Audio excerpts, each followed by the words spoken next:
그 다음에 이거 한번 나올 것 같았는데 이번 차에 나왔어요.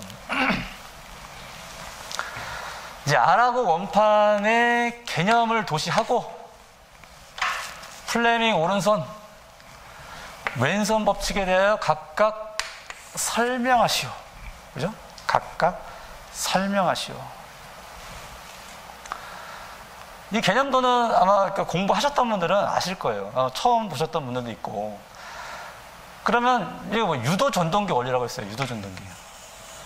우리 예전에 기사 공부할 때 오발탄 했잖아요. 오발탄. 오른쪽은 발전기, 그럼 왼쪽은 뭐다? 전동기다. 오발탄이라고 했단 말이에요. 암기법으로. 그럼 얘는 과연 왼쪽 법칙을 적용을 했느냐? 한번 볼까요?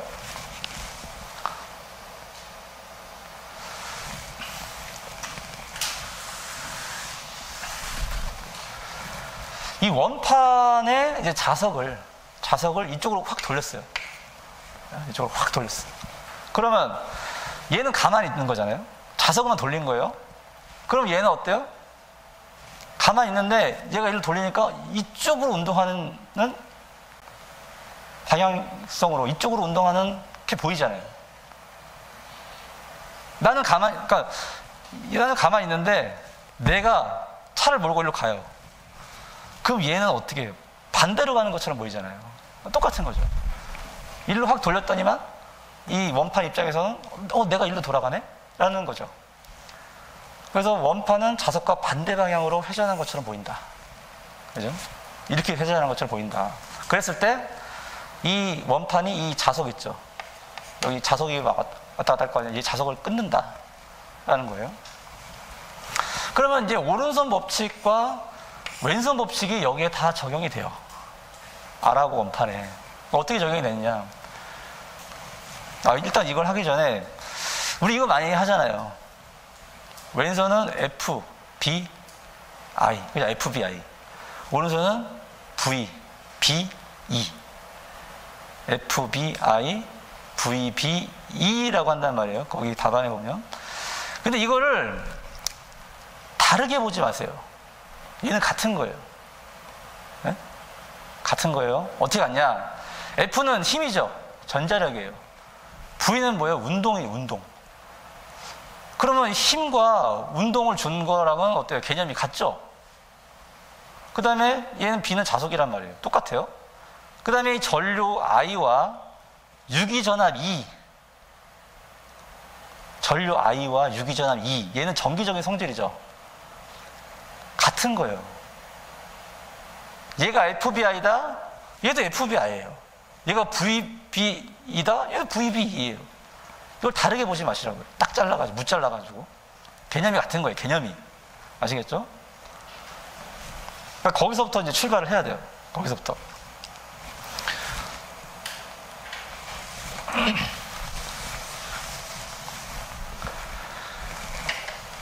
그러면 얘는 일로 가는 거잖아요. 지금 방향이 반대니까. 그죠? 일로 가는 거잖아요. 네? 원판이 여기로 가는 거잖아요. 얘는 원래 가만히 있는 거지만 얘를 돌린 거잖아요. 그럼 얘는 일로 가는 것처럼 보이는 거예요. 그러면 어때요? V가 갔어요. V가 이거죠. B는 자석이잖아요. 응? V, B지 이렇게 되죠. 어떻게 된 거야? 그러니까 가운데로 전압이 유기된다는 거지. V, B, 이렇게 하나? VB 그렇게 돼요. 가운데로 전압이 형성되는 거예요. 전압이 형성됐더니만 어떻게 돼요? 전류가 흐르더라. 전압이 형성되니까 전류가 흐르더라. 그게 뭐예요? 맴돌이 전류라는 거죠. 맴돌이. 그러면 이제 왼손 법칙이 적용되는 거죠. 전류가 흘렀어요. 전류가 흘렀어. 그랬더니만 일로 도는 힘이 작용하네. 자석은 일정하니까. 그러면 어때요? 자석을 일로 돌린 거죠? 자석을 일로 돌렸더니만 원판도 어떻게 돼요? 같은 방향으로 도는 거죠. 자석을 일로 돌렸더니만 원판도 같은 방향으로 돈단 말이죠. 근데 똑같은 속도로 돌진 않아요. 그걸 우리 슬립이라고 그래요. 슬립. 얘가 가는 속도보다 조금 뒤지게 따라가요. 얘가. 그게 이제 유도전동기예요. 그게 이제 밑에 설명한 거예요. 그래서 오른손 법칙에서 원판을 중심으로 유도 기전력이 유기가 되고, 그 다음에 유도된 기전력에 의해 맴돌이 전류가 형성된다. 그러니까 오른손 법칙과 왼손 법칙이 여기에서는 동시에 일어나는 거예요. 동시에. 아시겠죠? 그래서 저는 이거를 문제에서 보면 R하고 원판의 개념도를 도시하고, 그 다음에 오른손 법칙과 왼손 법칙을 설명하라고 했어요.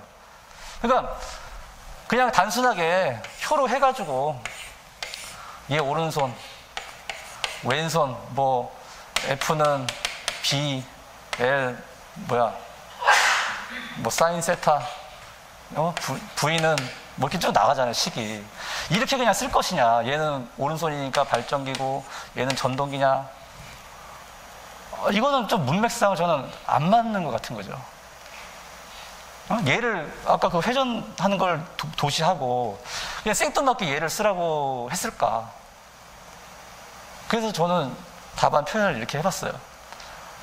그러니까 그 문제에서 물어보는 게 거의 한 2가지씩 물어봐요. 2가지, 3가지 이렇게 물어보잖아요. 그러면 첫 번째 개념도를 썼으면 얘하고 오른손과 왼손이 어떤 영향 또는 어떻게 관계가 형성되어 있는지, 저는 그게 더 답안의 좀 흐름이 부드럽지 않냐 생각이 드는 거죠.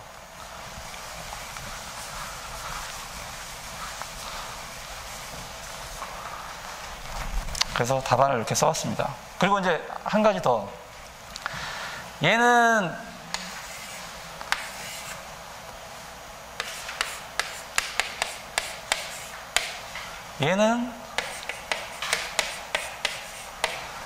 기계적인 에너지로 전기 에너지를 얻는 거죠. 기계적인 에너지. 이동이잖아요, 이동. 기계적인 에너지로 전기 에너지를 얻는 거고, 반대로 얘는 전기 에너지로 뭘 얻어요? 기계적인 에너지를 얻는 거죠. 그러니까 원리가. 그냥 단순하게 그냥 FBI, VBE라고 이렇게 외우지 마시고, 얘네들은 전기적인 에너지를 기계적인 에너지로 변환하고, 기계적인 에너지를 전기적인 에너지로 변환하는 거다. 그렇게 좀 개념을 잡고 넘어갈게요.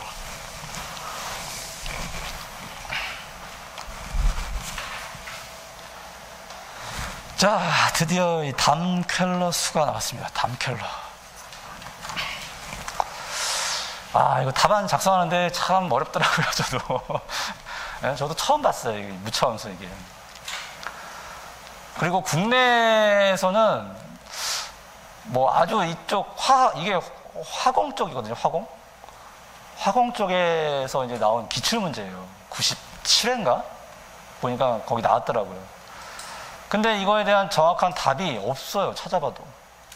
그래서 막 외국 자료 막 찾아보고 막 했는데, 그래서 이게 뭐 100% 맞는지 안 맞는지는 저도 잘 모르겠어요. 근데 제가 그 자료를 찾아보고 공부를 해본 이런 개념이 아닌가라고 답안을 쓴 거예요. 그러니까 여러분들이 이걸 참고하시고 좀 봐주세요. 이 담켈러 수는 시간 대 시간의 비를 얘기한 거예요. 시간 대 시간비. 시간 대 시간비. 그리고 이게 보니까 수식이 좀 다양해요. 여러 가지가 있어요. 여러 가지가. 근데 얘는 어떤 시간과 어떤 시간의 비냐면, 유동 특성, 대류, 흔히 대류라고 하죠, 대류. 그다음에 화학 반응 특성. 그러니까 이거예요. 유체, 원료가 반응기로 들어간 거예요. 반응기로 들어가서 반응을 하겠죠.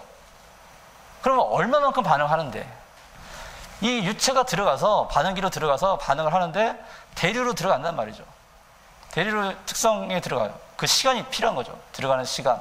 또 얘가 화학 반응하기까지 걸리는 시간이 유동 특성 시간인 거예요. 그 다음에 얘가 반응에 참여하죠. 참여해서 반응을 하는 시간. 그 시간을 얘기하는 거예요. 그래서 여기 보면 유동식 반응이라고 돼 있어요. 유동식 반응기. 유동식은 뭐냐면 이제 반응기가 하나가 있는 게 아니에요. 이 반응기예요. 1번 반응기, 2번 반응기 쭉 있어요. n번 반응기까지. 그럼 우리는 이 원료를 넣겠죠. 그래서 반응을 시킨 다음에 다음 반응기로 옮겨요. 또 옮겨요. 그 다음에 마지막에 뭐가 나와요? 우리가 원하는 제품, 물질이 나오는 거예요. 이게 유동식이에요. 유동식. 쭉 가는. 여기서 이 대류 특성, 이 물질이 이동하는 특성과 이 반응기가 반응한 시간, 또 여기서 일로 옮겨지겠죠? 이제 그런 걸 얘기하는 거예요. 이 B가. 그러면 유동 특성 시간이 짧다라는 거는 뭐예요? 여기서 일로 이동하는, 들어가는 화학 반응에 참여하는 그 시간이 짧다는 거죠. 난류성이다. 유동 특성 시간이 짧다. 난류성이다. 잘 섞인다. 에? 그런 개념이에요. 그럼 여기 이제 수치를 보면 단켈러 넘버가 0.1보다 작냐 10보다 크냐에 따라서 이런 특성을 갖는다. 얘가 0.1보다 작다라면 뭐예요? 이게 큰 거죠. 얘가 크다는 건 뭐예요? 시간이 긴 거예요. 얘가 화학 반응에 참여를 해야 되는데 그 시간이 너무 긴 거야. 그러면 얘가 작은 거죠. 반대로 10보다 커요. 그럼 얘가 큰 거죠. 얘보다 훨씬 10배 이상 큰 거예요. 그러면 이 반응 특성 시간이 반대로 짧은 거죠. 얘가 짧아야 단켈러 수가 커지는 거잖아요. 그러니까 화학 반응하는데 빨리 반응하는 거예요. 단켈러 수라는 개념이 이제 그렇고, 그럼 얘가 아레니우스하고는 그럼 어떤 관계가 있느냐? 아레니우스하고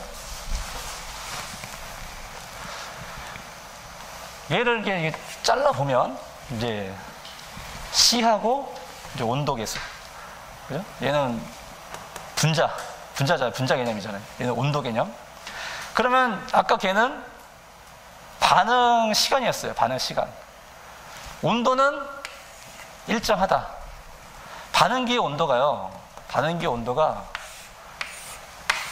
여기가 이제 여기서 계속 추종 제어하거든 이 온도를 계속 유지를 해요. 반응기는. 얘를 넘어가면 어떻게 돼요? 이제 반응 폭주하는 거죠. 반응기에서 이 온도를 넘어가면 반응 폭주하는 거예요. 온도의 온도. 그러면 이 온도를 계속 유지해 주는 거예요. 그럼 온도는 일정한 거죠. 온도는 일정한 상태에서 우리가 원하는 제품을 만들어야 돼. C라는. 그래서 가연성 혼합기라고 했어요. 얘는 이제 연소니까 연소를 시켜야 되잖아요. 가연성 혼합기가 형성이 빠를수록 빈도 계수가 증가하죠. 얘가 분자 특성이잖아요. 활성화 에너지 이상의 어떤 에너지를 받아야 정충도를 한단 말이죠. 그래야 연소에 참여를 해요. 그럼 가연성 혼합기를 빨리 형성한다? 정충도하는 횟수가 늘어난다? 그 빈도 계수가 증가한다는 의미예요. 그렇게 봤을 때 얘와 얘의 관계는 뭐냐면 이제 가연성 가스와 산소, 이제 산화제, 얘가 두 개가 합쳐서 아까 유동이라고 했죠. 난류성. 얘는 혼합하는데 시간이 많이 필요하다. 단켈러 수가 0.1보다 작다라는 의미는 얘가 혼합하는데 많은 시간이 필요한 거예요. 그래서 빈도 계수가 작다, 화학 반응 속도가 얘가 작으니까 느리게 되는 거죠. 그리고 반대로 얘는 단켈러 수가 10보다 크다. 이 가스와 산소가 혼합하는데 시간이 짧다. 아주 잘 혼합된다. 난류성이 좋아가지고. 그래서 화학 반응 속도가 빠르다. 제가 이제 찾은 답안은 이거예요. 그러니까 단켈러 수는 저런 특성이 있는데 이거를 아레니우스와 어떤 관계가 있는지 시간적인 측면에서 어떤 시간이냐? 물적 조건을 형성하는 시간이죠. 물적 조건을 얼마나 빨리 형성하느냐, 그 시간 관계를 물어본 거예요.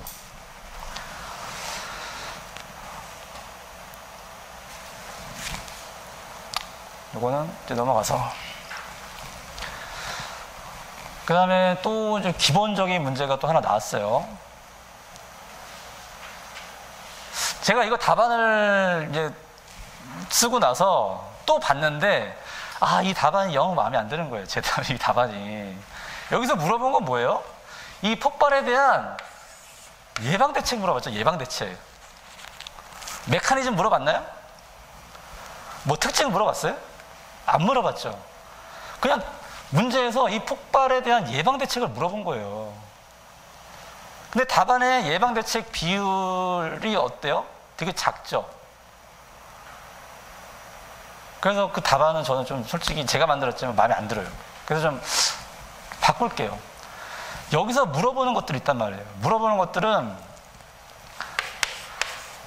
한 70% 이상 70% 이상 써줘야 돼요. 여기서 물어보는 거. 플러스 30%는 그 주변의 언저리들, 관련이 있는 것들. 아예 관련이 없는 거 쓰면 안 되겠죠. 그럼 예방 대책이라는 거는 결과잖아요, 결과.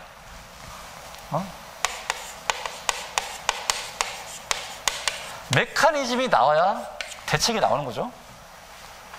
이건 연관성이 있잖아요, 그죠? 그럼 얘는 쓸 수가 있어요. 얘는 쓸 수가 있어요. 또 밑에 메커니즘. 그러면 굳이 이 특징은 안 써도 된다. 그럼 메커니즘을 일단 써줘요. 메커니즘은 뭐예요? 둘 다 폭발이죠, 폭발.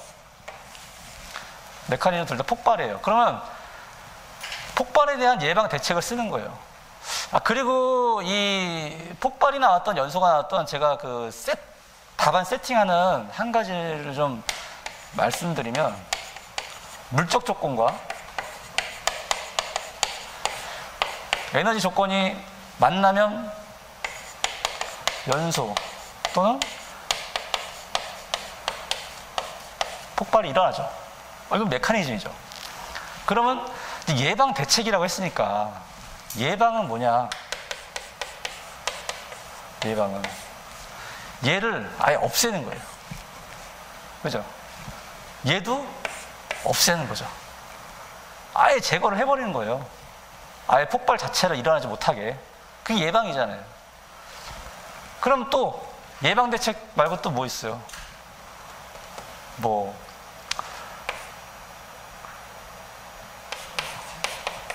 방화 대책 있겠죠? 방화, 소방, 뭐 이런 대책이 있을 거 아니에요? 그럼 방화 대책은 뭐예요? 폭발이 일어났죠. 폭발이 일어난 상태에서 얘의 폭발력을 낮추는 거죠. 그럼 어때요? 물적 조건을 낮추고 에너지 조건을 낮게 하고, 그죠? 그다음 소방은 뭐예요? 폭발에는 뭐 정이 안 되잖아요. 그러면 소방 말고 사후 대책. 폭발 이후에 만약에 연소라면 소방이 들어가는 거죠. 폭발이기 때문에 소방은 정성이 없으니까 사후 대책을 쓰는 거예요. 사후 대책은 뭐예요? 이런 것들을 어떻게 나중에 없애고 관리하고 할 것이냐. 유지관리 쪽이 되겠죠. 그 다음에 피해 보상 쪽. 그러니까 개념에다가 얘가 만약에 연소가 나왔어요. 문제가. 그럼 얘 쓰고 예방 대책이 나왔으면 얘 제거하고 얘 제거하는 대책을 쓰면 되는 거죠. 폭발이 나왔어요. 얘 제거하고 얘 제거하는 대책 쓰면 돼요. 그럼 폭발에서 얘를 제거하는 대책은 뭐냐? 불활성화죠, 불활성화. 물적 조건을 아예 없애주는 거예요. 그게 불활성화죠.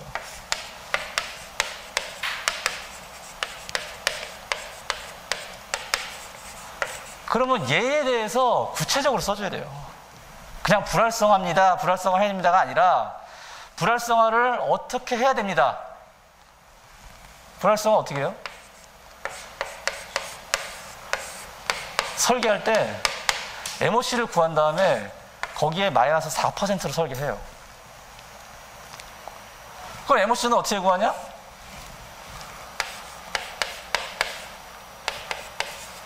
이렇게 구하죠. 그 LF에는 또 어떻게 구하냐? 어떻게 구해요? 이렇게 구하죠. 그럼 CST도 어떻게 구하냐? 그러니까 이렇게 순차적으로 불활성화를 시켜야 됩니다. 어떻게 해요? 이렇게 시켜야 됩니다. 라고 답안을 쓰는 게 더 정량적이다라는 거죠. 그럼 에너지 조건을 제거하는 건 뭐냐? 방폭이죠, 방폭. 그럼 전기 방폭을 해야 돼요, 전기 방폭.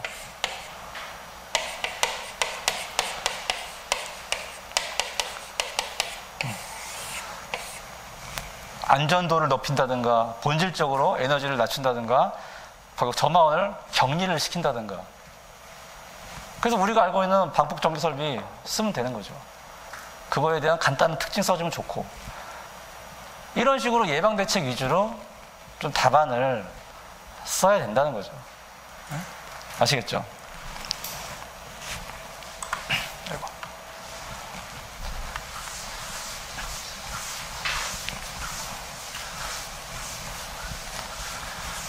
그래서 이 문제 출제 의도 있잖아요. 의도나 어떤 방향성. 그러니까 시험장에서 처음에 답안지, 시험 문제를 딱 받았을 때, 막 보지 말라고 하잖아요. 그래도 봐야 돼. 그 문제를 한 1, 2분 동안 쫙 봐요. 거기서 내가 키워드가 탁 떠오르냐, 안 떠오르냐. 그게 정말 중요합니다. 그 짧은 순간에. 키워드가 딱 떠오르잖아요. 그러면 그 답안은 술술술 써져요. 키워드가 안 떠오르면 아무리 생각해도 이게 펜이 안 나요. 네. 그래서 얘도 이제 이런 식으로 물적 조건, 에너지 조건, 연소든 폭발이든 세팅을 해놓는 거예요. 연소가 나오면은 아까 예방, 소방, 방화, 또 폭발이 나오면은 예방, 방화, 사후 대책 이런 식으로 세팅을 해놓는 거죠. 자, 다음 10번 문제. 여기 좀 잘못된 게 하나 있는데 2번 그 신부화제와 표면화제 선형상수에서 1번이 표면화제예요. 1번이 표면화제고 2번이 신부화제예요. 여기 좀 바뀌었더라고요, 보니까. 1번이 표면화제, 2번이 신부화제. 자, 그럼 여기서 뭘 물어봤냐? 선형상수를 물어봤어요. 신부화제와 표면화제의 선형상수. 저는 나중에 이거 유도도 나올 것 같아. 이 선형상수 값을 유도하시오. 그냥 제 예상 문제예요, 예상 문제. 자, 선형상수를 보면 큰 개념 두 가지가 딱 들어오죠. 선형상수는 뭐예요? 아보가드로 법칙과 이 샤를의 법칙에 의해서 이 적용을 받는 상수다. 선형상수는 아보가드로의 법칙과 샤를의 법칙을 적용받는 상수다. 그러면 어떻게 적용받는지 보자고요. 아보가드로 법칙은 뭐예요? STP 0도씨 1기압에서 모든 기체 1몰의 부피는 22.4리터다 라고 정의를 내렸어요. 아보가드로가. 그럼 0도씨 1기압에서 모든 기체 1몰의 부피는 0도씨 1기압에서 모든 기체 1몰의 부피는 22.4리터예요. 그러면 1몰의 분자량은 44죠. 1몰의 분자량은 44고, 그랬을 때 CO2의 K1, CO2의 비체적은 요거다. 0.509가 나와요. K1 값이. 얘로 인해서 이게 나온 거예요, 지금. 아보가드로 법칙에 의해서. 그럼 얘는 샤를의 법칙. 얘는 뭐냐? 압력이 일정할 때 온도 증가, 온도가 쭉 증가하죠. 온도가 쭉 증가해요. 온도 증가에 따라서 부피가 증가한다. 부피가. 비체적인 단위가 뭐죠?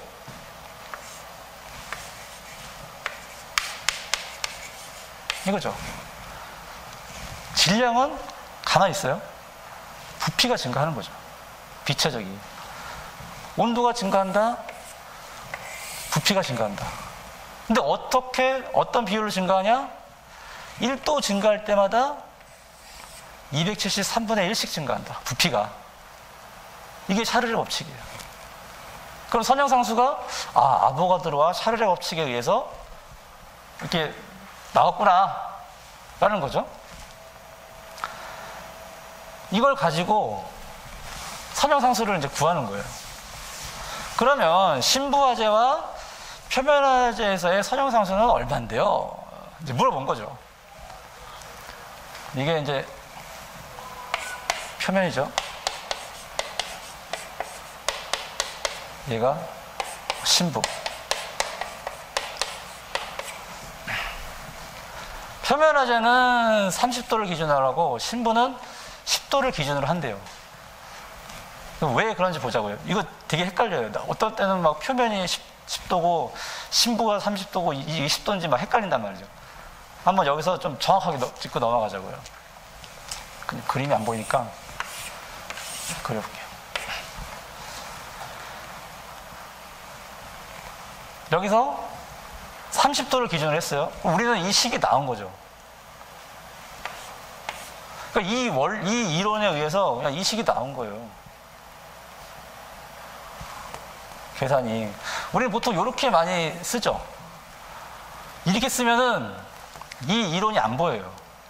이 아보가드로의 법칙과 샤를의 법칙 이론이 안 보여요. 이렇게 쓰면. 그래서 여러분들 쓸 때는 이렇게 쓰세요. 그래야 얘는 샤를의 법칙이구나. 아보가드로의 법칙이구나. 얘는 뭐야? 샤를의 법칙이구나. 이게 딱 눈에 보인단 말이죠. 30도 기준이에요. 신부는 10도. 그랬을 때 뭐가 더 커요? 표면화제가 더 크죠? 표면화제가 더 커요. 표면화제가 더 크죠? 그럼 왜 표면화제가 더 크고 신부화제가 왜 작냐? 이걸 알아야 돼. 그냥 값이 나오는 게 중요한 게 아니고 이렇게 계산해. 왜 표면화제는 값이 더 크고 신부화제는 값이 왜 작냐? CO2 약제량 계산식 어떻게 되죠?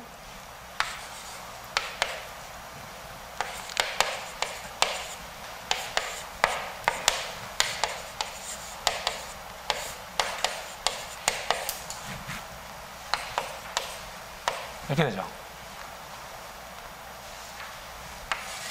얘하고 얘는 무슨 관계예요? 역의 관계죠? 역의 관계. 그럼 얘가 높으면 얘는 작아지겠죠. 뭐가 높아요? 표면화제가 높아요. 그럼 어때요? 약제량이 신부화제보단 좀 덜 필요하겠죠? 얘가 높다, 만약에. 그러면 얘는 낮다. 얘가 낮다. 얘는 높다. 그러니까 선형상수는 뭐다? 약제량을 구하기 위한 상수인데 CO2가 온도에 따라서 어떻게 바뀌어요? 선형적으로 바뀌니까. 근데 CO2는 선형상수인가요? 그것도 아니에요. CO2는 비선형상수예요.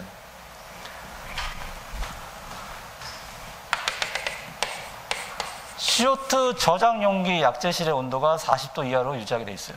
왜 그럴까요? 왜? 40도가 넘어가면 얘가 이렇게 올라가요. 이렇게. 그러니까 하나의 선형상수가 아니라는 거죠. 급격히 올라가는 거죠. 그래서 이 선형상수가 약제량을 구하는 데 쓰인다. 아시겠죠?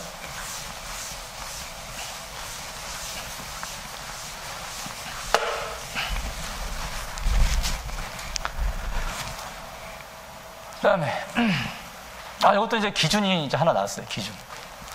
자, 조금만 힘내요. 이제 세 문제만 풀면 끝이에요. 유효성 확인을 이제 하는데 이거 왜 하느냐, 이걸?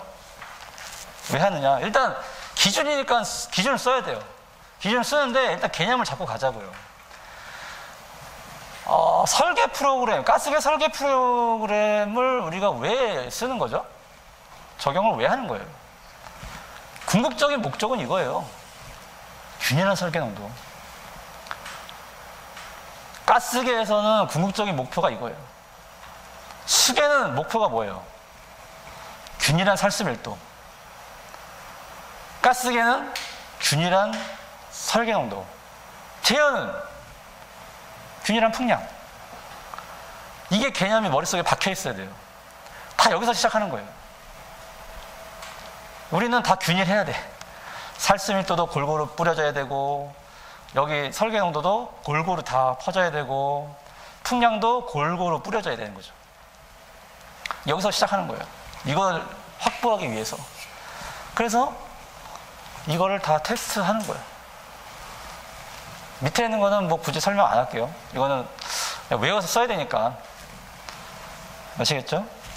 일단 개념을 이렇게 잡고 이걸 접근하자는 거죠. 그러니까 가스계 문제가 나왔다, 뭐 수계 문제가 나왔다, 그러면은 개념을 그렇게 잡고 넘어가세요. 그 다음에 파이어스탑이 나왔어요. 파이어스탑. 파이어스탑의 설치 장소 및 주요 특성. 그래서 각각의 하나하나에 대한 설치 장소 특성을 쭉 썼어요. 이렇게 쓰면 몇 점 나올까요, 이거? 만약에 이걸 이렇게 정말 썼어요. 뭐 이렇게 쓰기도 어렵죠.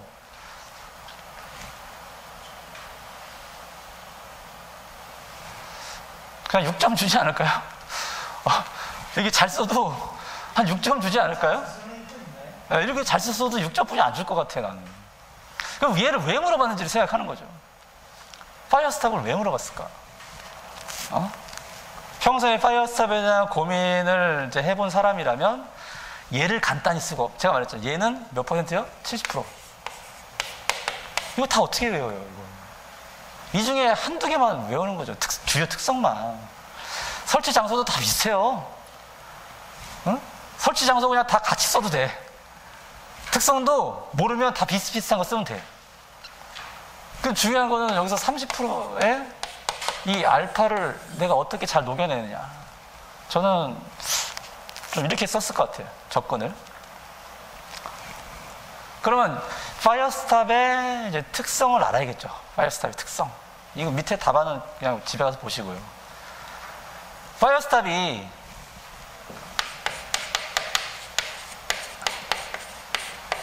이게 소방법에 적용을 받나요? 건축법에 적용을 받나요?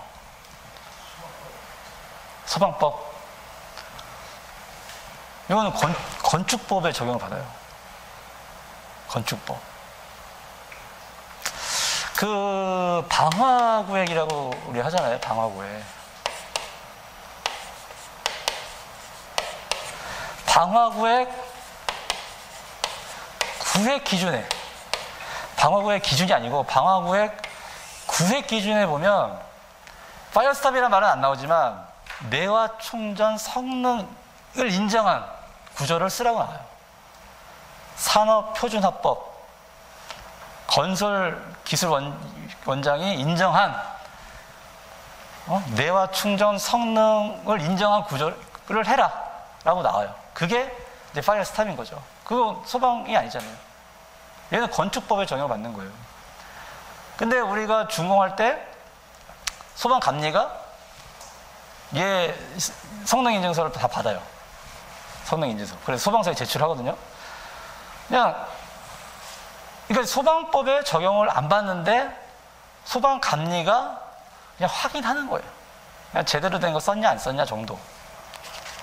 그럼 얘 설계 누가 해요? 건축사가 해요. 건축사. 소방 설계하는 사람이 안 해요. 건축사가 한다고. 근데 감리는 누가 봐요? 소방감리가 봐. 이게 뭔가 좀 안 맞지 않나요? 저는 그런 부분을 요 플러스 알파 30%를 좀 채울 것 같아요.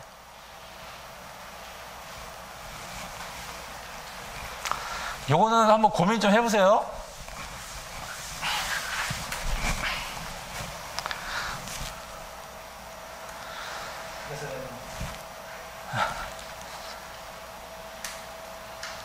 자, 화재 시뮬레이션. 화재 피난 시뮬레이션 작성. 이거 지난번에도 나왔잖아요. 이거 인명안전 기준. 자, 여기도 문제도 보면 인명안전 기준을 뭐라고 했어요? 그냥 쓰라고 했나요? 그냥 쓰라고 했어요? 아니죠. 설명하라고 했어요. 아니, 인명안전 기준을 도대체 뭘 설명하라는 거야? 쓰라는 게 아니란 말이에요. 그러니까 기술사 시험은 이거예요. 이거를 어떤 관점을 가지고 내가 설명할 것이냐. 저는 어떤 관점으로 했냐면, 우리나라 인명안전 기준이 선진국, 국내랑 선진국 비교했죠. 선진국의 좀 항목이 국내는 좀 너무 작다. 네? 개념에 보면 국내는 뭐가 없어요. 소방관, 재산보호에 대한 기준이 없어요. 그래서 이 보완이 좀 필요하다라는 관점으로 쓴 거예요. 저는 또 다른 관점으로 보자면 인명안전 기준은 뭐 할 때 쓰죠? 뭐 계산할 때 써요?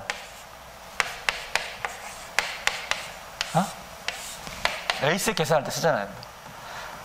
인명안전 기준에 도달하는 시간을 측정하는 거란 말이죠. 인명안전 기준, 이게. A셋이 뭐보다 커야 돼요?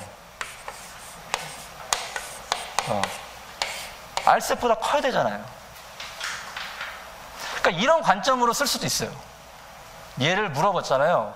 그럼 얘 써주고, 인명안전 기준은 얘가 커야 된다. 근데 시뮬레이션이니까. 피난 시뮬레이션이니까. 근데 저는 어떤 관점으로 했냐? 우리나라 인명안전 기준이 좀 약하다. 좀 보완을 하자. 그러니까 이 문제를 보고 여러분들이 바로 그 현장에서 이 뉘앙스 있죠. 뉘앙스. 이 출제자가 뭘 물어봤는지를 고민을 해서 답안을 써야 되는 거예요. 그리고 내가 이 둘 중에 뭔가 하나를 정했다. 그러면 확실하게 그걸 끌고 가야 돼. 내 생각을 어필하는 거죠.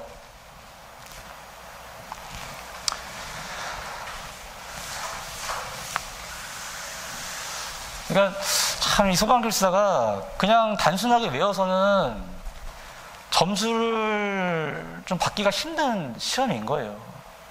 왜? 다 설명을 하라니까. 과연 내가 답안을 쓸 때 설명했는지를 한번 고민을 해보세요.